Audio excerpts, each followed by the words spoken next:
আন্দোলন সংগ্রাম করলো, যে লক্ষ্য উদ্দেশ্য নিয়ে যারা স্টিয়ারিংয়ে বসে গেল জালেমরা। আমাদের শিক্ষকদের প্রাণের দাবি এটা উপলব্ধি করার মতো অবস্থান নাই। বাংলাদেশ স্বাধীন হলো ৫৫ বছর চলছে।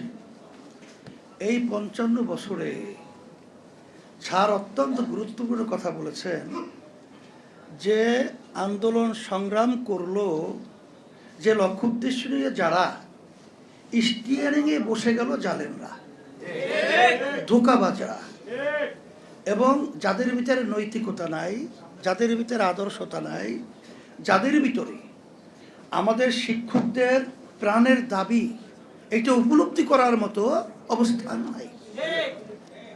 তারা যদি স্টিয়ারিংয়ের যদি বারবার আসনে বসা থাকে, আমরা বারবার ঘুরে ফিরে এই ৫৫ বছরে আমরা আমাদের কত কষ্ট ক্লেশ, ওই স্যার বলেছিলেন যে আমার এই চাকরির বয়সে প্রায় 11 না 12তম প্রতিষ্ঠানে এখন চলছে। এর কারণ কি? কারণ হলো আপোষ আমি জানি না, মানে অন্যায়ের ব্যাপারে মাথা নত করতে শিখি নেই। এই জন্য আমার এই অবস্থা তৈরি হয়েছে।